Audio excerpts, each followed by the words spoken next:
আমরা এই মুহূর্তে আছি রাজবাড়ীর দৌলতদিয়া ফেরিঘাট এলাকায়। ঘন কুয়াশার কারণে দুর্ঘটনা এড়াতে মধ্যরাত 1:30টা থেকে ফেরি চলাচল বন্ধ ছিল। কিছুক্ষণ আগে অর্থাৎ সকাল 10টা 40 মিনিটের পর থেকে কিন্তু এই নৌরুটে ফেরি চলাচল শুরু হয়েছে এবং আমরা দেখেছি যে মধ্যরাত 1:30টা থেকে এই ফেরি চলাচল বন্ধ থাকার কারণে এই দৌলতদিয়া ঘাট এলাকায় কিন্তু যানবাহনের সিরিয়াল ছিল।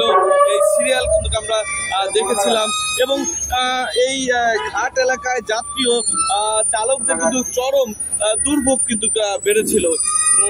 এই আমরা সরজমিনে কিন্তু দেখেছি যে ফেরি ও লঞ্চ বন্ধ থাকায় ঝুঁকি নিয়ে ট্রলারে করে যাত্রীদের পারাপার করা হয়েছে এবং এতে যাত্রীদের চরম মৃত্যুর ঝুঁকি পর্যন্ত কিন্তু ছিল এবং আমরা নৌ পুলিশের কোনো উপস্থিতি এই ঘাট এলাকায় সকাল থেকে কিন্তু আমরা দেখতে পাইনি। তবে সরজমিনে আমরা দেখেছি যে ঘাটের 0 পয়েন্ট থেকে মহাসড়কের প্রায় 3 কিলোমিটার এলাকা জুড়ে যাত্রীবাহী বাস, পণ্যবাহী ট্রাক সহ ছোট বড় যানবাহনের সারি কিন্তু আমরা দেখেছি। আমরা এই বিষয়টি নিয়ে বিআইডব্লিউটিসির ব্যবস্থাপক মোহাম্মদ সালাউদ্দিন তার সাথে আমরা কথা বলেছি।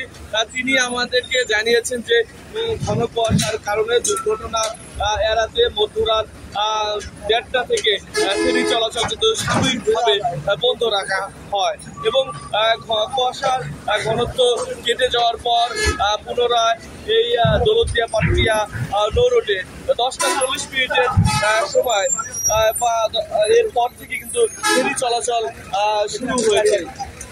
আমরা এই দীর্ঘ 9 ঘন্টা ফেরি বন্ধের কারণে কিন্তু ঘাট এলাকায় যাত্রী ও যানবাহনের চরম যে দুর্ভোগ সেটি কিন্তু আমরা দেখেছি এবং আপনাদেরকে যদি জানিয়ে রাখি যে একই সাথে কিন্তু লঞ্চ চলাচলও কিন্তু চালু হয়েছে বা এই মুহূর্তে দৌলতদিয়া পাটুরিয়া নৌপথে মোট 16টি লঞ্চ কিন্তু চলাচল করছে এবং দৌলতদিয়া পাটুরিয়া নৌরুটে ছোট বড় মিলে মোট 12টি ফেরি চলাচল করছে এবং এই 12টি ফেরি দিয়েই যাত্রী ও যানবাহন পারাপার করা হচ্ছে। এই ছিল আমার কাছে ফেরি চালু সর্বশেষ।